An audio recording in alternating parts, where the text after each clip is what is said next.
people who just play their own songs in certain ways are kind of like, in my opinion, falling prey to the like lies that we're all just supposed to create everything that we're doing, like so I think for me, like a cover song is about finding an entry point into it that feels authentic to me. And when I found that arpeggiator thing, it was just like singing along. I was like, this is cool because it's like emotionally true to the track, but the rhythm is totally different. Your breath is sweet, your eyes are like two jewels in the sky. Your back is straight, your hair smooth, on the peel away you lie. But I don't sense affection, gratitude or love. Your loyalty is not to me, but to the stars above. One more cup of coffee for the road. One more cup of coffee before I go to the valley below.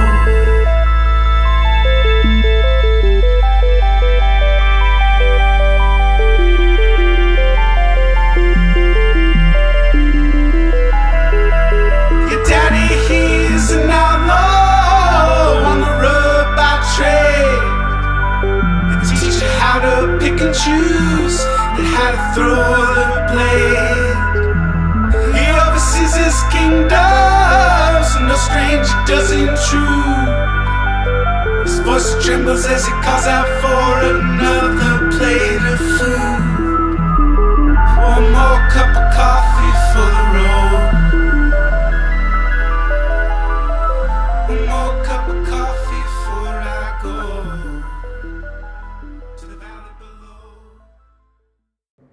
Hi, it's Jeremy Shatton from An Earful. Welcome back to Discover Music with An Earful. This is monthly listening for February 2024. And you just heard Richard Aufrichtig talking about his approach to cover songs, including his version of One More Cup of Coffee, one of the best Dylan covers I've ever heard. You're going to hear more from that interview a little bit later. But first, when we come back, this busy month included my first concert of 2024. So we're going to talk about that, and then we'll get into some recordings. We'll get into the interview. We'll get into some more recordings. You are going to be well fed by this episode in just a minute.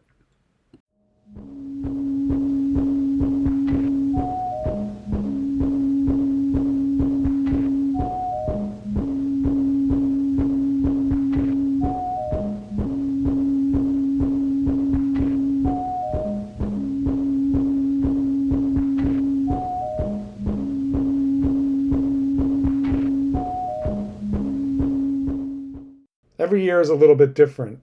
And this year it took me until February 21st to get to my first live show of the year. I went out to Purgatory in Bushwick. That's 15 stops on the L train for me. What a great spot though. 2 levels, interesting decor, a warm, welcoming vibe, good cocktails. They give you a free drink with your ticket, or at least I got one in my email. That was pretty awesome. And the reason I was out there was to see Or Best Offer in their album release show. They put out their debut album, Center, in January. You heard it on the podcast. And I was super psyched to see what Grace Schmidhauser and Brian Culligan would do on stage. And it exceeded all my expectations. They are just incredible. Totally involved with their music. Brian is on drums and electronics and all sorts of stuff. Grace is playing guitar. It's got an interesting tuning. I see how she gets some of her sound is from the tuning of her guitar, but she is just an absolute master at getting what she wants out of it. And then on some songs, she played a Casio SK1 sampling keyboard. I had one of those. I bought it the week it came out. Unfortunately, mine died years ago. The circuit board fried. Kind of sad. I really like that thing. Who knows? Maybe they're cheap to buy. I should look into that. But she made wonderful use of it. They were just fantastic. It was also a generously curated show with 2 other acts, Theodore and Droba Kid. Really interesting art rock from those 2 groups. I enjoyed what they had to do a lot. There was a cello on stage at one point. There were guitars and drums, and it just all sounded very good. There's some new stuff coming from Theodore in March, and Droba Kid, I think they're working on some stuff. So looking forward to hearing more from them and hoping I get to see Or Best Offer again. I think they'll be in Chicago for a bit, so if you are there, find them and see them. When we come back, a few recordings.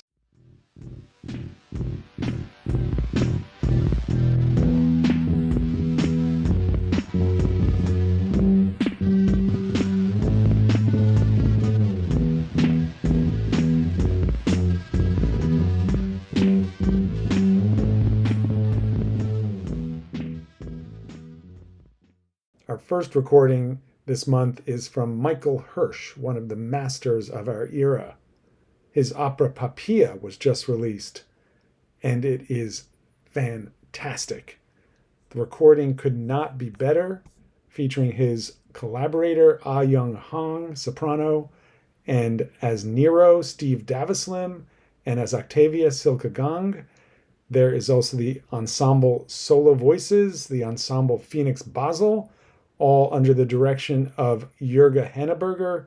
The recording is just incredibly powerful. It's a great adaptation of the story of Papilla, who you might have heard from the ancient Roman tales as a conniver, a striver of middling birth. This is from the liner notes, who orchestrated the death of Claudia Octavia so she could take her place as the wife of Nero. However, the opera, with a libretto by Stephanie Fleischman, seeks to explore this story from a woman's perspective, seeing both Octavia and Papilla as victims of Nero's fury and appetites. This is also from the liner notes, but I couldn't have said it better myself. Like much of Hirsch's work, it foregrounds the psychological effects of trauma in music that is emotionally searing and deeply profound. Thank you, Kyle Bartlett, for these perspicacious liner notes. Now I want you to hear just a little bit of it. This is Scene 7, Milk Bath, from Michael Hirsch's Papilla.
Once again, that was a selection from Michael Hirsch's Papilla, out now on New Focus. Do not fiddle about like Nero.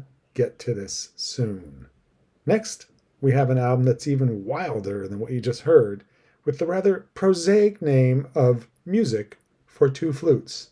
Sounds simple enough, but when you're talking about Weston Olenski and Laura Cox, two sonic explorers of realms hitherto unheard, you're talking some pretty wild stuff. Weston Olenski's piece is called Céal Midhanach, which means middle music in Gaelic. It's a term from bagpiping, and that sort of explains a little bit of what he's doing with his instruments. And then Slub by Laura Cox. Both of them composed their tracks, and they're long pieces, so you're only going to hear about a minute of each, So it should be enough for you to get an idea whether or not this is going to be for you. So give a listen. First will be Alinsky's piece, and then Cox.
I told you Laura Cox and Weston Alinsky weren't playing. Wonderful stuff, though, out on the marvelously named Hideous Replica label. Next, we have a slightly more conventional but really beautiful album by Osnat Netzer. The album is called Dot Line Sigh, consists of several works for chamber ensembles of different sizes and configurations. There's a piece with vocals, and you've got some great performers on here, including Ensemble Dal Niente, always on the cutting edge. They have a few pieces on here. Mivos Quartet with Eric Lamb on the flute. We're actually going to hear them in an excerpt from a piece called Skirch, which is a combination of scherzo and sketch. So give a listen to Skirch by Osnat Netzer from Dot Line Sigh.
Wasn't that just so colorful and beautiful?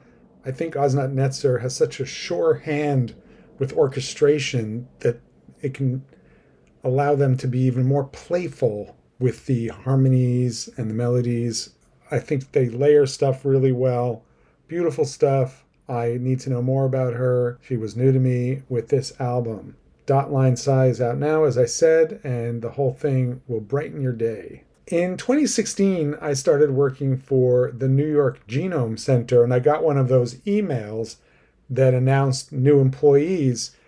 And just about the same time I started was a guy named Richard O'Frichtig, who started, and I read the little bio they sent around, and I said, well, this guy sounds interesting.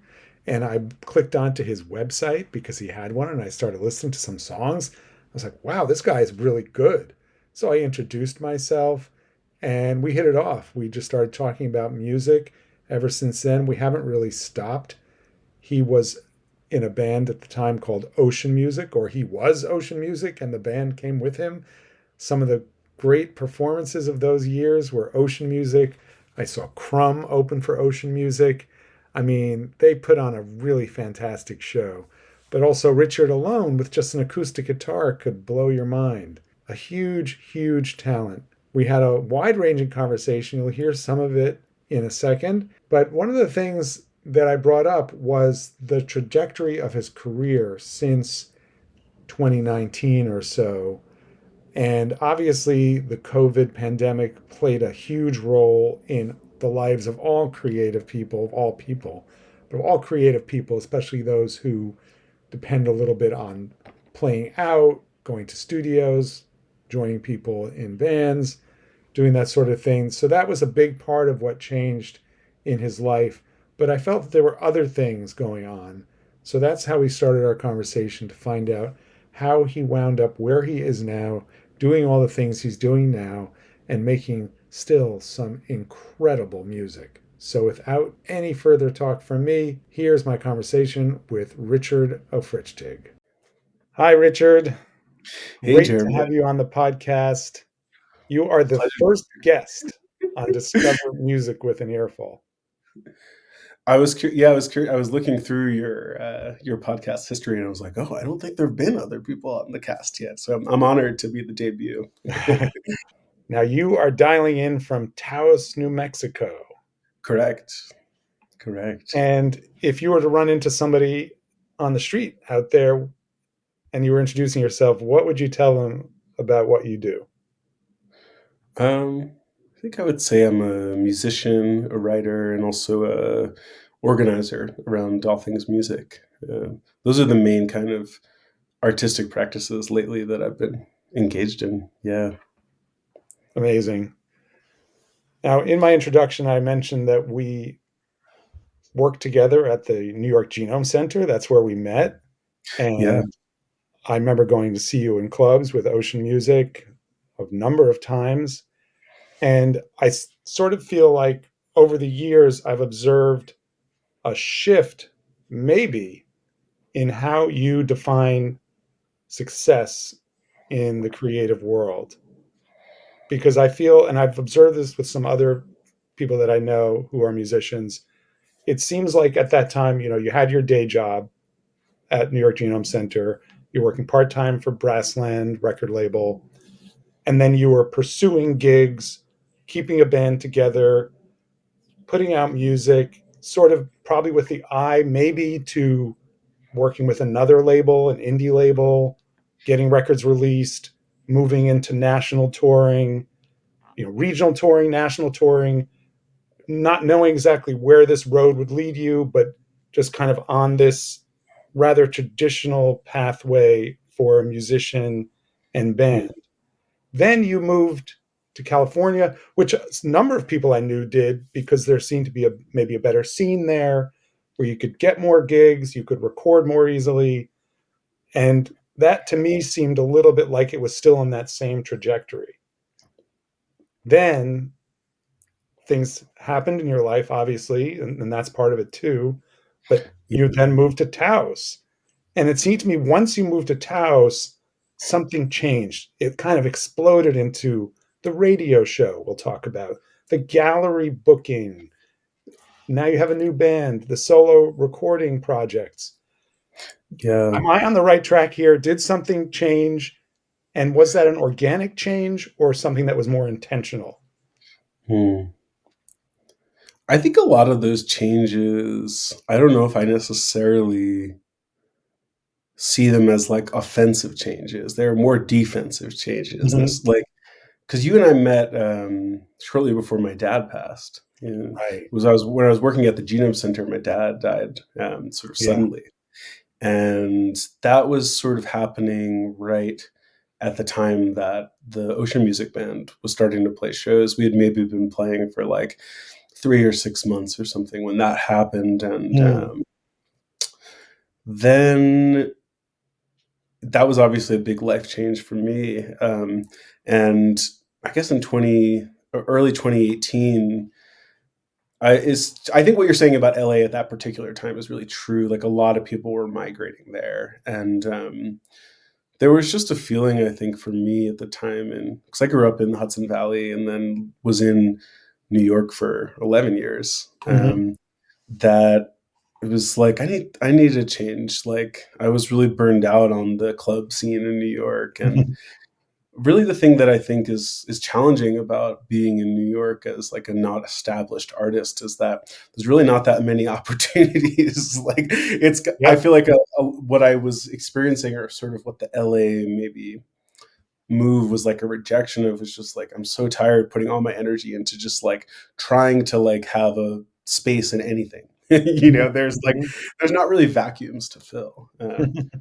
And but then when I moved to Los Angeles, like 2 months after I moved there, my mom was diagnosed with cancer. Um, Yeah. and so like 2019, when she died in 2019, and 2018, 2019, I was like back and forth between New York and LA, clearing out her house in the Hudson Valley and Mm. all that kind of stuff. And I actually had my first show to play in LA booked for like March 20th, 2020. So Oh then my COVID god. hit. Yeah. And so it was the way that Taos got on my map is that at my mom's funeral, a cousin was there who I hadn't seen in like 15 years. I knew that he lived in New Mexico, but I didn't know that he lived in Taos. And he was like, "Yeah, I'm in Taos." I was like, "What? You live in Taos?" I had like it had been on my radar from The Artist's Way, if you know that book, the Julia Cameron kind of like self help book. She lived in Taos for a long time, and he invited me and Becca, who I was with at the time, to Yeah. visit him. So we did visit out here in 2020, and basically I just kind of, there's like a thing that happens when people come to Taos. It's like a story. It's kind of a storied thing that like sometimes people come here and there's just this feeling of like I could vibe with this, like this, like, and that was what I felt. It's like my friend Eric Blood had a friend who lived here, and she had a Mhm. show on the radio station that I'm now on. And it was just like, wow, if I moved here, I could like, there's like possibility of doing things. Obviously, during COVID, not, it was like lockdown stuff. Yeah. And then the relationship that I had with Rebecca really kind of fell apart after we moved here. Mhm. But it was after like 3 years of like moving, and my parents did die, but during that whole period, her parents were also sick, and there was a lot of stuff Oh, going wow.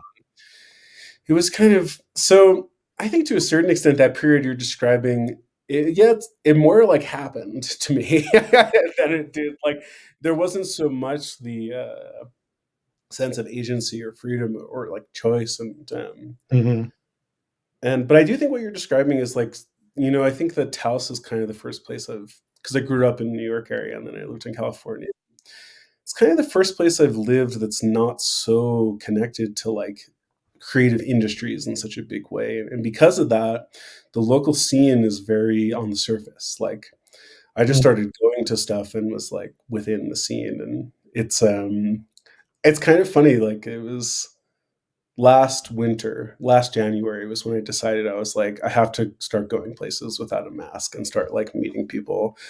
It took me a while to come out of Yeah, yeah, that kind of definitely. state of mind. And it was like within 3 months of doing that, I was in a band, I was booking shows at a venue, and I was writing for the newspaper, like, and had a radio show. And it was like, wow, like, there's like people are receptive to what I'm doing here, and that's continued to really be true. And it's really it's an experience I never got to have in New York of Mhm.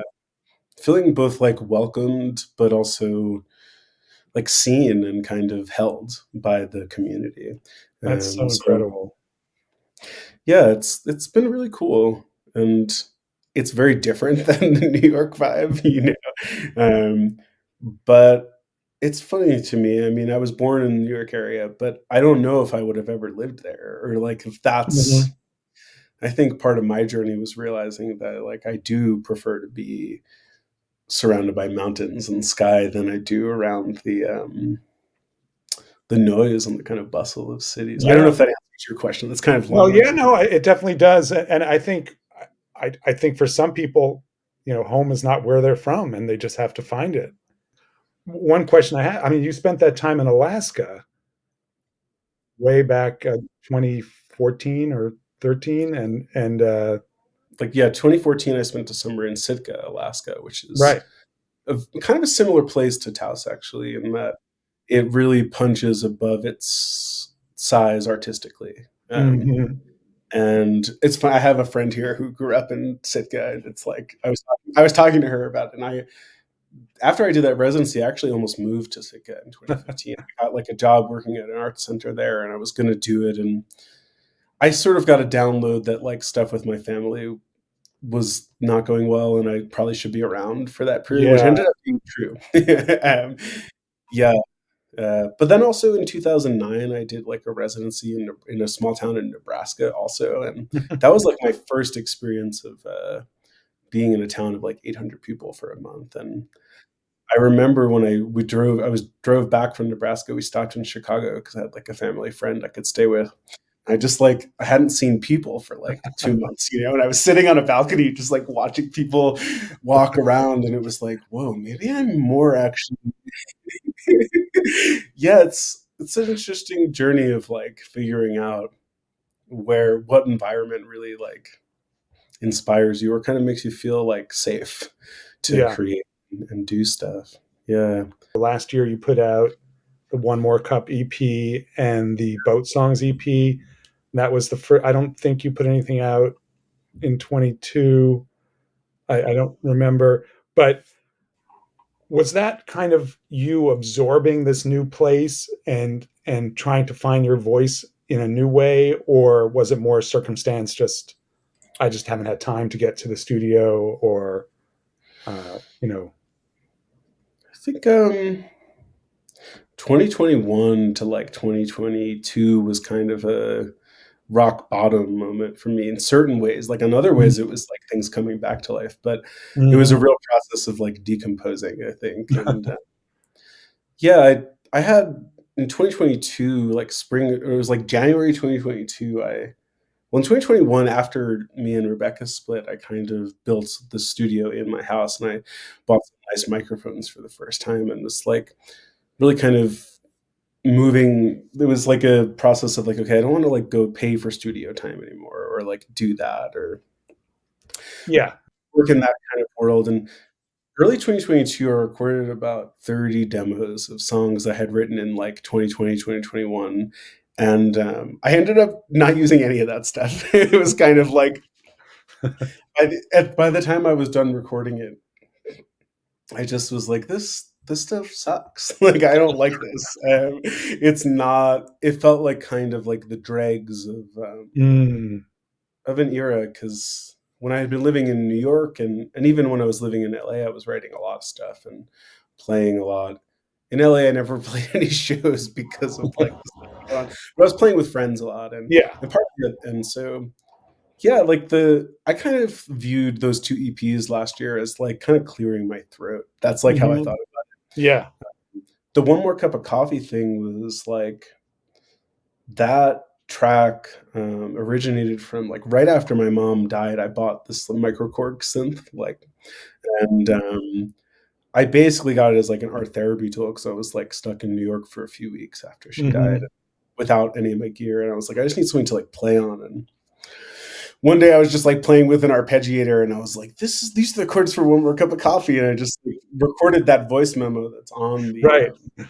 on the record. And I basically recorded that EP, or like the track, the studio version, during that breakup. It was like the first thing I recorded here. Mm. After that happened, because I was like, oh, let me flesh this out, or let me like try and play with this. And then as was going on in that kind of era of time, it was a lot of like people in their own studios sending people tracks and collaborating, and Right, so I right. sent it out to a bunch of different people, and ultimately got those remixes that are on the Now, for EP. the technically minded, you're recording this in your home studio. Yeah, Your voice sounds incredible. And I think thanks. there may be a double tracking going on. I'm not sure, but it sounds like after the first verse, you bring in another texture.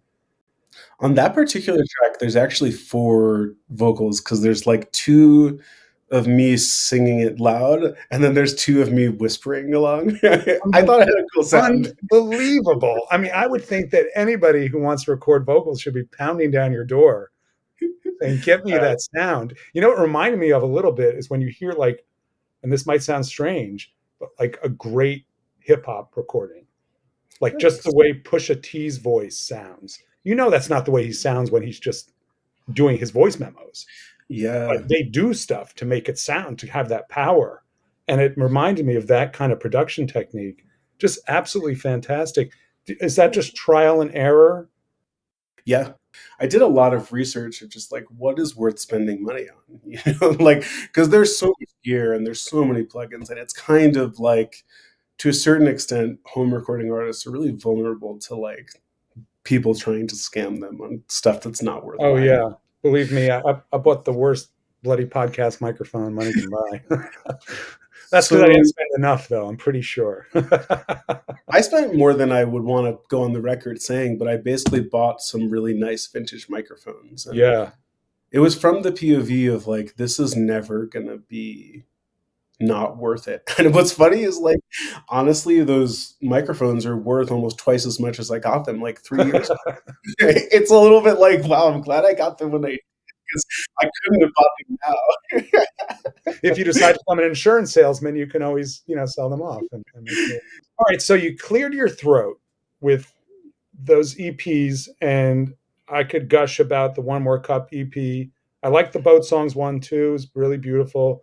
But that One More Cup, because that's one of my favorite Dylan songs, and you just kind of nailed the emotional trajectory of the song in such a way that I think it would blow his mind.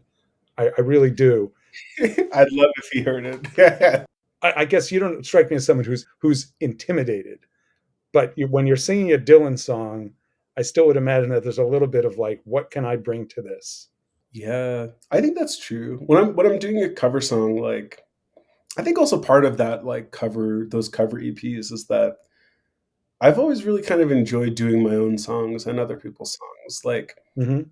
I feel like it is more there's some kind of lineage there of like people who just play their own songs in certain ways are kind of like, in my opinion, falling prey to the like lies that we're all just supposed to create everything that we're doing, like Yeah. so I think for me, like a cover song is about finding an entry point into it that feels authentic to me. And when I found that arpeggiator thing, it was just like singing along. I was like, this is cool because it's like emotionally true to the track, but the rhythm is totally different. And like I played it for one friend of mine, and he was like, "Oh, you kind of like took the whole groove out of it." And I was like, "That's true." But the song exists independent of the groove, as you proved. Absolutely incredible. So you cleared your throat, you put out the two EPs, and you're in this band. So what's the current state of affairs? What are we looking at in 2024? So as I was saying, like the band kind of came out from that EP, which is that I got to know this other DJ from the station here, who's also like a visual artist. He does like metal sculptures, and I thought his work was really funny and kind of cool. And I had done a radio session with him and really liked his songs. And so I asked him if he was interested in like creating a piece for the album cover. And I offered him in exchange that I would record a bunch of his demos in my studio. And he was psyched about that. And we did a session in, must have been January of last year. I just kept listening to the songs being like, these songs are great. Like I really liked this guy's name is Scott Randolph. And he invited me he was like, to come to a jam session that he had. He was like, yeah, I have this weekly sparring session with my friend Peter. Like, if you ever want to come. And I started coming. I brought I like wasn't playing with other musicians really at that time. And for the first couple practices, I was just playing sort of like ambient guitar. And we had some practice like after those demo sessions where I picked up Scott's bass. And by the end of that practice, we were like, oh, this is the thing. Like, this is a band. We had that glut of his songs. Mm-hmm. And so we learned a few of them. And like 2 months later, we started playing shows. And from April through like October of last year, we were playing like every 2 or 3 weeks, different things in Taos. And I sent you some rough tracks from the first EP. It sounds really good. It sounds reminiscent, certainly, of Ocean Music, Richard Elfrichtig's stuff, but a little bit different, maybe a little lighter in tone. I think definitely lighter in tone. Like, it almost is like weird to listen to music that I made in New York for me, because when I listen, I just think I sound so like upset or kind of like there's like an anger or kind of like emotional intensity. Well, it's catharsis, though. Yeah. I'm thinking about these guys out in Taos, and do they know that like the best Ocean Music shows ended up with Richard on his back on the floor, like howling? We rock out too, like it's one of the things that's like interesting about that band is both of my bandmates are in their mid-60s. The drummer is 65 and the guitar player is like 63, but age ain't nothing but a number when it comes to music. One of the things that is cool about Taos is that there's not really as much ageism here. Like that, like if I was in a band in New York with people who were 30 years older than I am, it would be sort of like a factor that was like present in the conversations, right, or like in the dynamics. And that's not our vibe at all. I don't know. It's kind of funny. I love it. Are there plans to release this music, and how and when? Yeah, I think we're pretty close to finishing tracking. We're doing, actually tomorrow, we're doing some percussion overdubs and the vocals for the Ocean track. And that's the last stuff that we have to track for this. So I think it'll probably be out in either May or June. It's kind of like, and we have so it's like 3 tracks on that. But we've been kind of woodshedding and figuring out how to record ourselves. That's been like a process. And so we have 9 other tracks to record. And I think it'll probably be like the goal will be to kind of release an EP every couple months until I don't know. We're trying to we've been developing this idea of like anti-album thinking, or just like, we're resisting what we've been calling albumic thinking, because it's kind of a rough thing for this current moment. Is like stockpiling all this material doesn't seem to serve anybody. It's great for somebody like Beyonce or like The National, or, people who are on a kind of like albumic scale. But for an artist who's trying to just get their music out there, our thought is like, well, let's just try to put stuff out more consistently. So that's kind of the goal. I think that Ben Lanz from Beirut and The National is going to mix this EP. He's expressed some interest. After we were hanging out with him in October, he was like, I love these guys. And he's such a sweet dude. We're playing our first show outside of Taos in 2 weeks. We're playing in Albuquerque. So I think we're starting, it's like we're feeling it out. Yeah. My hope is that by the end of this year, we're playing more, at least regionally here. And I'm just curious what people will think of the tracks. I don't really know what the response will be. I'm curious. Yeah. I'm curious how it hit you, or what it even reminds you of. Well, like I said, I really like what I've heard so far. There was a kind of slightly jazzy element to the chord changes. Reminded me a little of Tim Buckley, some of his stuff, the kind of openness and just, relaxed, but dynamic, well-paced tension to what I heard. But obviously I'm not like going in on it because I know they're not finished. I can't wait. And you'll always have a champion here on the East Coast. Now you're also doing the radio show, and then you're booking shows at a gallery. Is that the story there? The radio station was kind of my big bang in Taos. It was like 2 days after Rebecca moved out, I had my first show. It was like the way it was like a 3-day run of like Becca moved out, the first anniversary of my mom's passing, and then I had my first radio show. It was one of those like sea change moments. But through the radio station, I met this woman, Sarah Hart, who runs a gallery called Ennui Gallery. And she invited me to play a show there in 2022.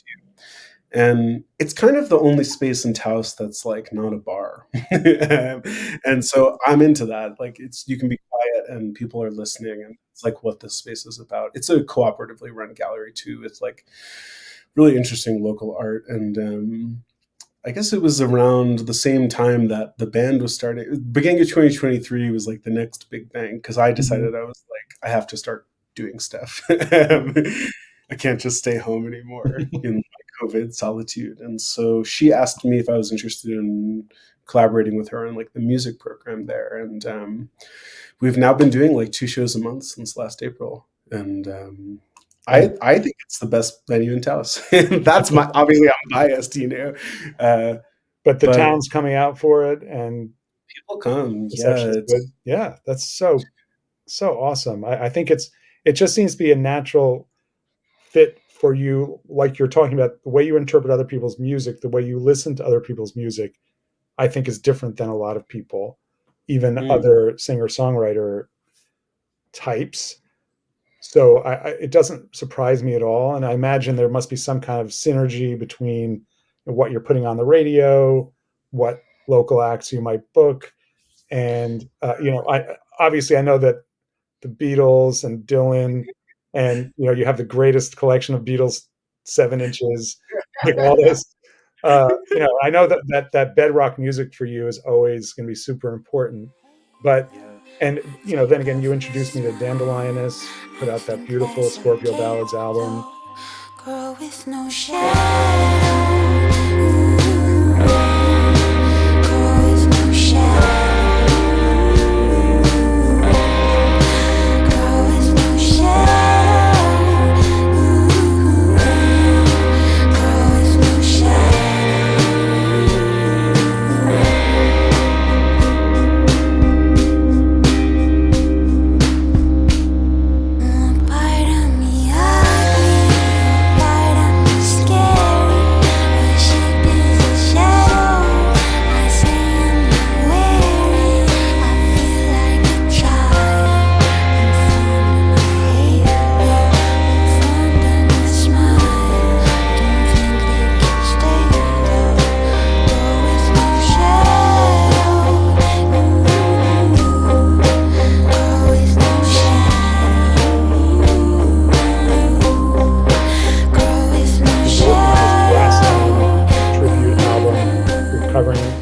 From the Brassland catalog. And I was listening, 2 of the songs I'd never heard before, because I never listened to old National stuff. And Hannah Georgas, I'd heard the name but didn't know her stuff. Obviously, this is the kid I love. I love Kate's music is beautiful, and your interpretation of it is fantastic.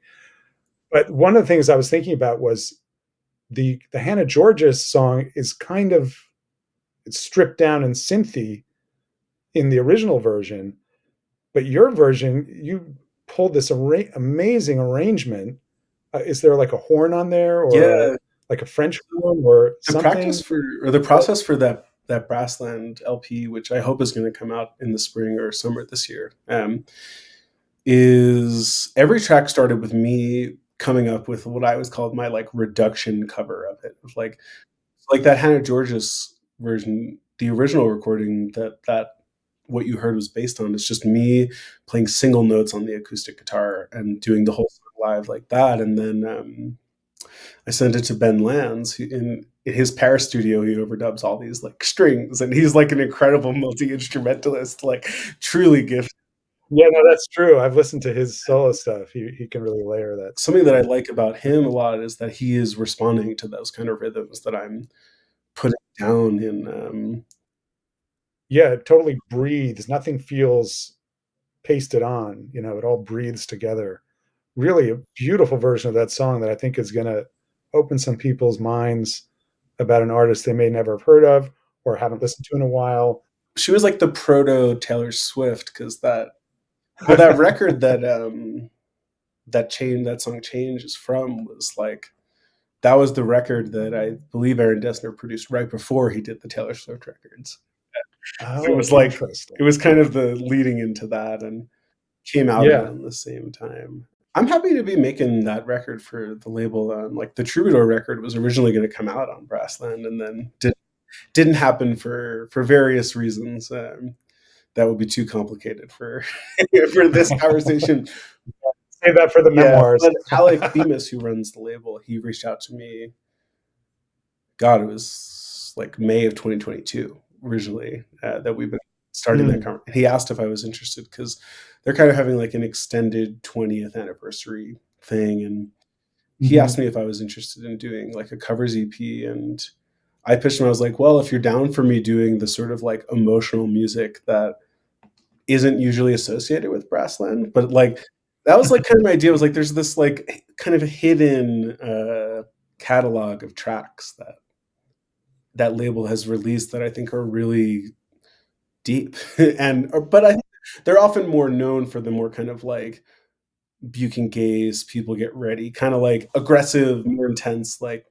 And so I asked him if he was interested in a spotlight on that, and he was. So yeah, I ended up picking a few tracks, and then he picked a few tracks. Then in 2022, early 2023, I was recording that stuff, and then it's been this kind of like back and forth process, and then I've been recording like harmonies. It's like it's been convoluted and definitely come in waves. But it's been really fun to kind of pay tribute to that. Speaking of other people's music, tell me a few things you've been listening to in 2024 that have been getting you going and maybe even appeared on your show or. So I was telling you about the singer who's in New York. Her name is Elena Spanger. I don't know her personally. She's like a friend. She's friends of friends. But I somehow found her music about a year ago, and she's finally releasing some new stuff. And her new song that just came out, I thought was really cool. And it's like the singer-songwriter kind of voice where I feel like it's like one of those formats where the voice like really has to be compelling for it to work. That's the center of it. And her voice is.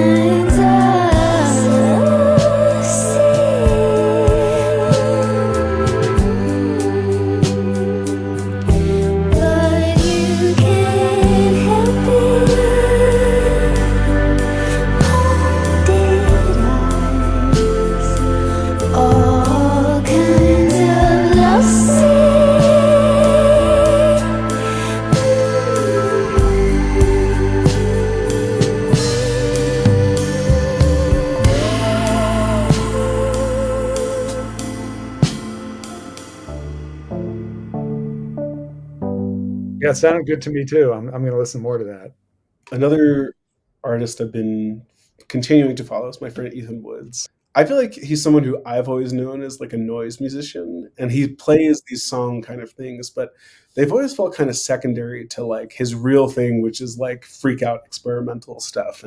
And he's finally releasing some of that stuff with this guy Michael Chinworth, who's another musician. They just released like a live album and then 2 improv albums that I think are really cool.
I'm definitely going to get to those. And the other band I was wanted to like pump to the outside of Taos audience is this band Dissolves that just released their debut album here, and it was it's been quite impactful to this scene. I'd be curious to how it would land externally, but it's very like it's kind of in the Nirvana Black Sabbath world of like, but they're the two front people are non-binary and it's like a queer band, and they really have this thing where when they play here in New Mexico, a lot of people come and like the mosh pits are really intense. Like in a way that's like there's I don't know, I feel like that's a band that's been tapping into some collective subconscious like Interesting. stuff here, and I'm curious to see how that music, if it will kind of reach outside of this community.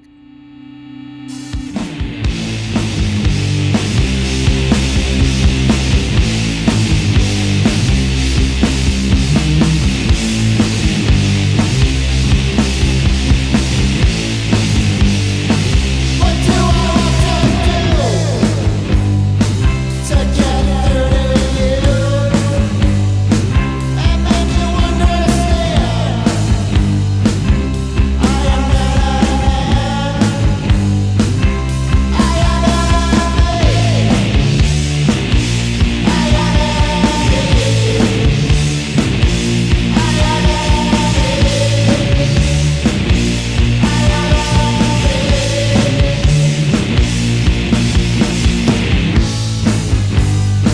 I am I told you once before. You know me, I'm always on the hunt for the new music. Before we go, two final questions. First, when we come to the end of 2024, when you project yourself to New Year's Eve 2024, what do you hope has happened between now and then? I guess I hope this the Brassland LP comes out and that big numbers are in the flow of both shows and releasing music, and uh, continuing to do the podcast.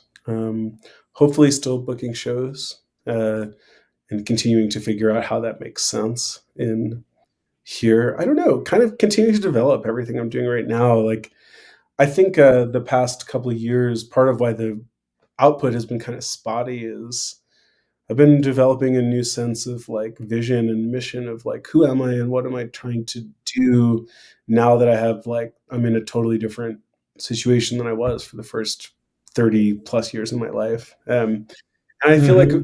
around last fall, I feel like it was kind of like it all kind of came together. And so my real hope is to keep doing it, and to hopefully reach more people, Excellent. but more so just getting deeper into the swing of like of getting stuff in and out.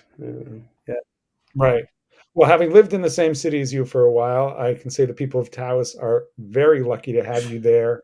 For people who are not in Taos, where is the best way, where are the best places for them to find you and keep up with what you're doing? So one more song.substack.com is that's where you can get the radio sessions, and increasingly I'm going to be sharing more writing there. Instagram is good. It's just at Richard Africhtig. That I usually post about the shows that I'm producing and the sessions. And if you want to see like visual media, that's kind of like where to keep up with that. If you follow Richard Africhtig on Spotify or whatever, Apple Music, Tidal, Deezer, stuff will show up there. And I recently got like all the very old stuff linked to the Richard Africhtig page, so it's easier to find on Spotify. Yeah, so those are kind of the main places, like Instagram, Substack, streaming. Like I said, we'll put everything in the notes so people can find it easily. And I just want to thank you so much for being here and being on Discover Music with an Earful. Thanks so much for having me. It's always a pleasure to talk to you about music. We've been now chatting about music for like 8 years, and it's always a treat. So thanks for having me.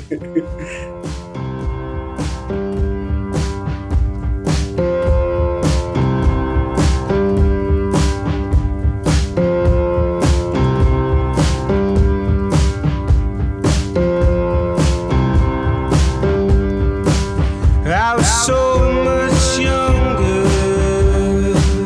I was so far gone, crying out in hunger.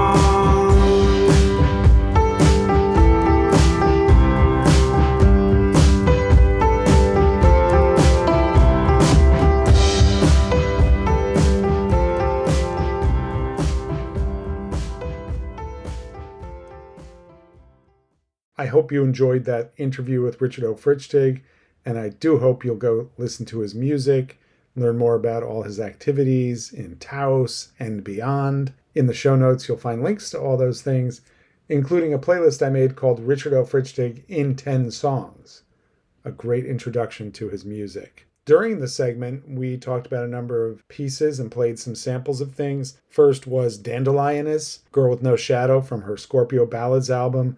That's been played before on the podcast. Richard introduced me to her music, and she ended up on the Best of 2023 Rock, Folk, Etc., which I just published recently. 80 plus albums on there, including Scorpio Ballads. And then for the interview, Richard introduced me to 3 new artists. Alina Spanger. We heard Difficult People from her upcoming album Fire Escape. Comes out at the end of March. And then we heard Ethan S. Woods and Michael Chinworth's Yeti Songs Part 1. The track we heard a sample of has a title that you won't believe. Yeti notices a glittering apparition outside the den and finds a floating orb of lichen and ice, which transmits to Yeti an urgent message. My urgent message is check out Ethan S. Woods and Michael Chinworth's stuff. They've been on a tear lately. And last we heard Dissolver. Their debut album is out now. The song is called Enby, E-N-B-Y. And when I was communicating with them about it, they let me know they're already at work on a second album. Look out Taos, look out the rest of the world. Now we're going to get to some new releases, starting with Natalie Joachim's gorgeous Kimoon Uye. Natalie put out the beautiful album Femme de Haiti a few years ago, 2019 actually, and she was nominated for a World Music Grammy for that album. I have no idea where they're going to place Kimoon Uye. It's just this incredible album of pure synthesis. Her voice, her flutes, the violin and viola of Yvonne Lamb, the percussion of Jason Troiting, the voice of Afeta Fortuma, but it's all blended and shaped into these marvelous clouds of sound and words.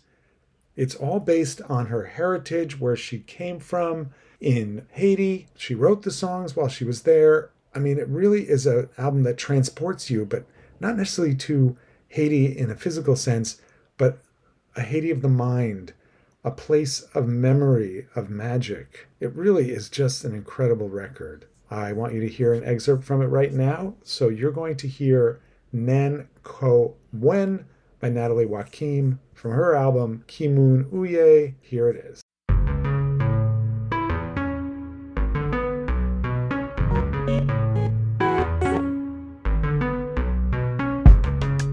Chaque mot te dit mouais, chaque mot te dit mal à faire.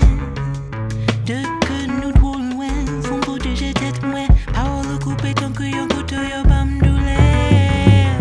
Nous pas senti l'amour comme ça, toute émotion nous tête en bas. Ça c'est misère, ça c'est misère, c'est misère. Ça m'a senti dans corps, moi v'lais la guerre. Ça m'a caché dans choc, moi pas v'lais well. Moi pas capoter tout chay ça. Moi pas capable tout pouvoir. Pas gagne café, cap j'en fais bon non je pas gagne tigre respect. Moi ka joindre pour baou, moi connais pas katan. Map continuem pas katan. Map lage. That was an excerpt from Nan Ko Mwen from Natalie Joachim's beautiful new album out on Nonesuch, Kimoon Uye. Get to it. It's a wonderful experience. Next we have I-R. That's I-R, otherwise known as Retcon and Kuma collaborating. Who, you say? It's also Daniel Rode and Adam Cuthbert, two excellent electronic composers and producers and engineers. Just really fantastic stuff over the years. This new album is absolutely incredible. Detroit Densha Seikatsu, out on the Detroit Underground label. You hear the word Detroit. Well, Adam used to be a New Yorker, but now he lives in Detroit and is creating a creative world there. This album incorporates field recordings from both Detroit and Tokyo. Give a listen to the track Flail. It's just an incredibly beautiful piece of music. The full-length track is 15 minutes, and it's incredibly immersive. But here's just a sample of Flail by IR.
That was just a little bit of Flail by IR from their album Detroit Densha Seikatsu. One of the mellower tracks on there. There's some gritty, good noises on there. I think you're going to love the whole album. Now, when I was at Purgatory, in between the three bands, I was talking to a fellow audience member, and she said, "What do you think of the band At?" And I said, "I like them." And this band, yes, they're called At, as in the at symbol we use every day on Twitter and in emails. They put out an album last year called Mind Palace Music, a really nice collection of what they called hyperfolk, sort of a folk rock with a heavy production style. Really nice stuff, though. Their new album, or EP, is called Are You There, God? It's Me, At. So I said to the person, I said, "What do you think of the new thing? Because it's very different." She wasn't as keen on it, but I actually like it better. I think they're finding their natural place in electronic music. This is the duo of Victoria Rose and Stone Philipchak, and they work completely remotely. She's in Philadelphia, he's in Baltimore, but that's not uncommon these days. So give a listen to Soul Hole, the last track on Are You There, God? It's Me, At.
That was Soul Hole by At from their EP entitled, with apologies to Judy Blume, Are You There, God? It's Me, At. I like their foray into electronic music. I think they're diving in with both feet.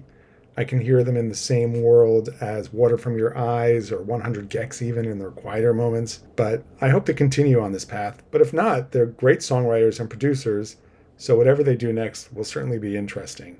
Next we have Astrid Sun, whose third album, Great Doubt, came out in January. I hadn't heard of her before, but Josh Terry on his No Expectations Substack recommended her highly based on the song Do You Wanna, which was, I believe, the first single from the album. I checked it out. I really liked it. She is known more for ambient electronic compositions. She plays the viola.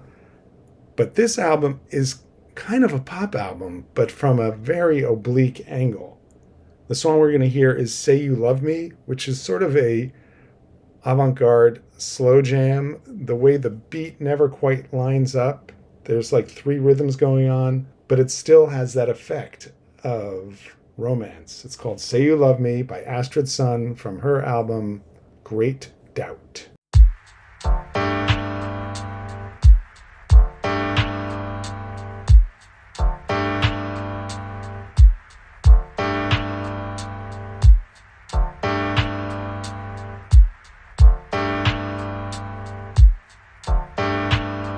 Say that you love me. Say that you need me. I'm talking to you.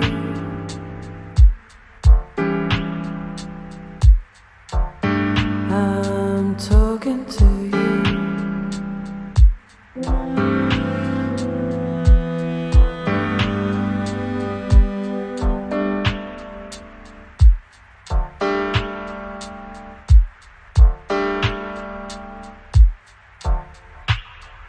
Say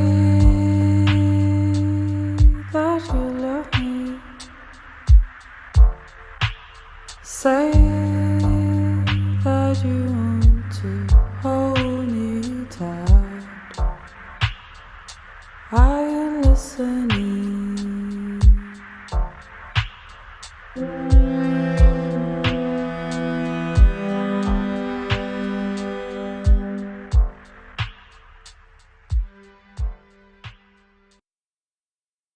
That was Say You Love Me by Astrid Sun from her album Great Doubt. There is no doubt that it's a great album. Now the next artist is Annika Pyle. In 2021, she put out this fantastic record called Wild River.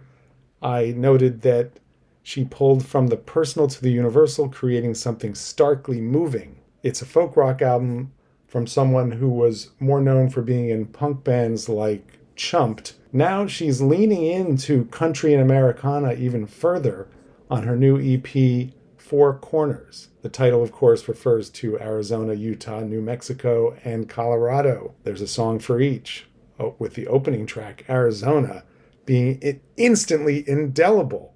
This is what they should be playing on country radio, if there is such a thing anymore. I'm not a radio person, but this song is just so good. The chorus is just so fantastic. Listen to Arizona by Annika Pyle.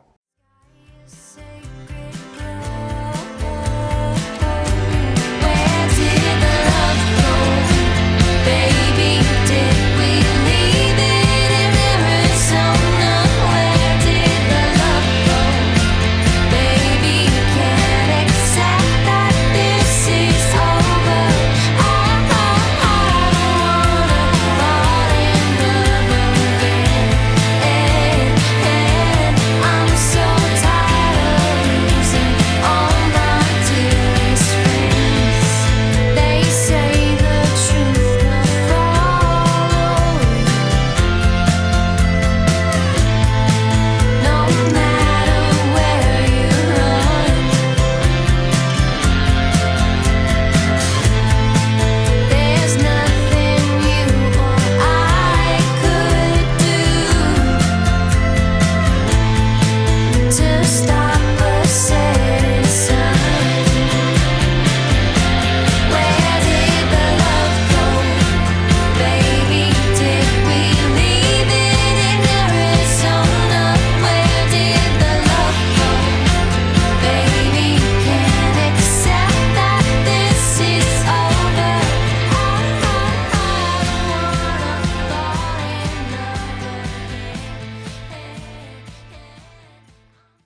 Are you singing along with Annika Pyle's Arizona yet? So good. The whole EP is wonderful. Four Corners, it's out now.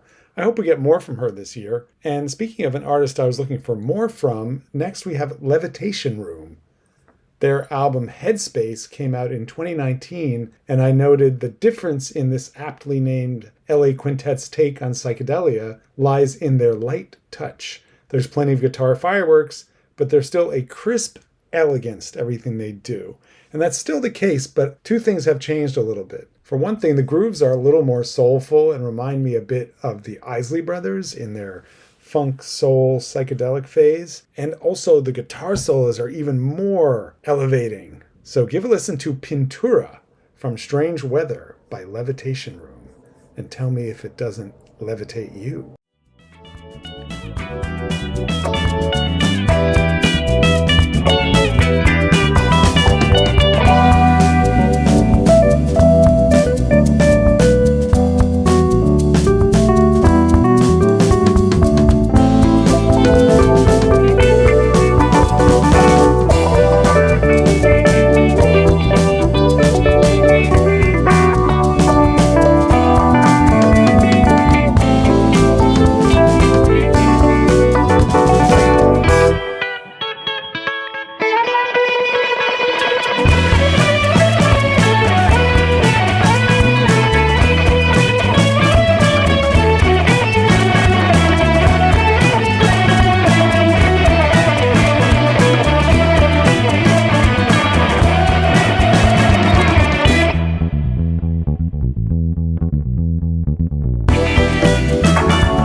Terrific stuff from Levitation Room. That song is an instrumental. There's singing on the record as well.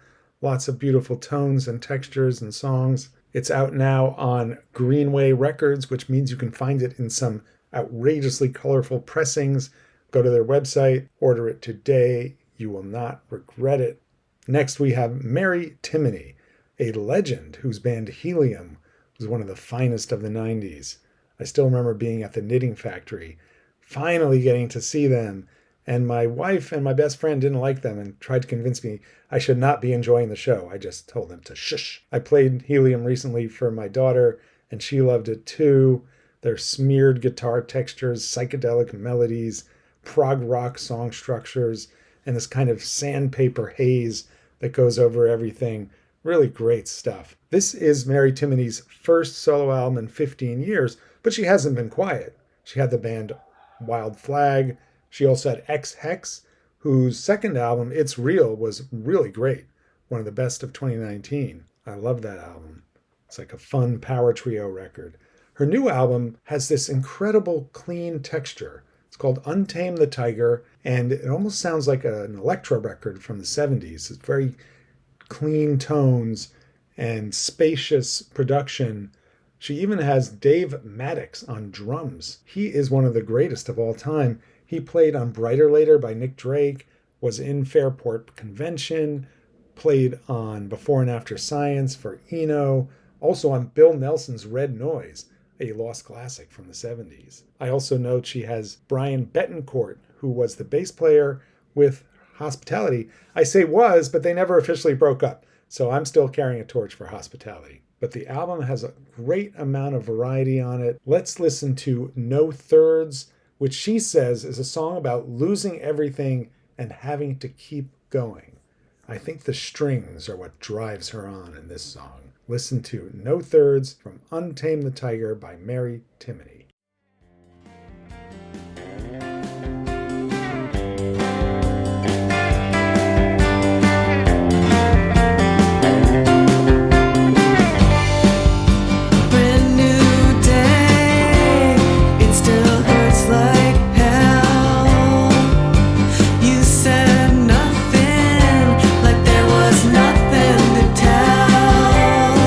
Now the dead leaves are blowing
That was No Thirds by Mary Timony from her album Untame the Tiger. Whole album is great. Dominoes, which is one of the first singles, is a certified classic already. The whole album, we got to get to it. Next we have Lainey Jones, whose 2022 album Stories Up High was a highlight of that year. I love her voice. It really is incredible. It's powerful, but it also has these intriguing cracks and crevices that make you just want to lose yourself in it. At one point I said in the review that it's a remarkable voice which wraps itself around your heart and then ever so gently slips a knife between your ribs. Hurts so good. And that is definitely the case on the new song Stay at Home, which is about, guess what? Being stuck inside during the pandemic. We still need these songs. We still need to tell the story of those times to us. She uses a bit of, as she admits, hyperbole, almost like a writing exercise in hyperbole. So listen to Stay at Home with Lainey Jones, and then tell me if you can still rock and roll when you stay at home. Take down anything with a beating heart. Take down your trust, take down your brother. Come on, little man, run away from each other. Take down the world, take down the love. Shut down the schools, shut down the minds. But it'd be cool like rock and roll. We could still party, but let's stay at home. We can still party, but let's stay at home.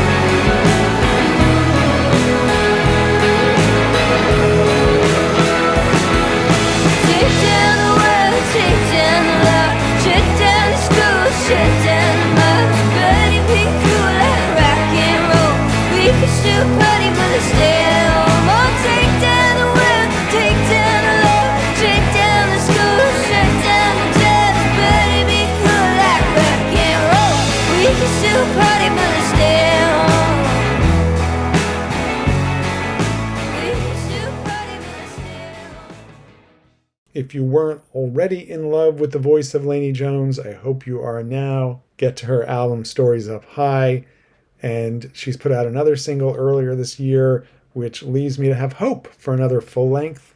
I also hope to see her in concert someday. I've heard she really lets it rip. I can say the same thing about the next artist, the band Freako. Their debut album, Where We've Been, Where We Go From Here, came out earlier this year, and it's so good. They're joining a long list of great bands from Chicago, including Horse Girl, Lifeguard, Ganser, Sharp Pins, who have all put out wonderful stuff in the last few years. Freako is Nico Capitan, who plays guitar and sings, and Bailey Minzenberger, who plays drums. And actually, Nico produced a Horse Girl single a few years ago, so it's all very internecine in the Windy City. But this album has so much variety, and everything they do, they stick the landing. Whether it's incredibly noisy tracks, dense wails of sound building up, or delicate ballads with strings. It's surprising how well they do everything they set out to do on this record. We're going to hear one of the noisier tracks. It's called Crimson to Chrome by Freako, and it's coming now. We're either too old, too bold, or stoop to move. I guess we're caught alongside the shoe again. Heads down, we were left out alone. Stretched out, laying pressed upon the wall. When the time comes, we'll rise from the freezing. We'll be face down when the sun's out.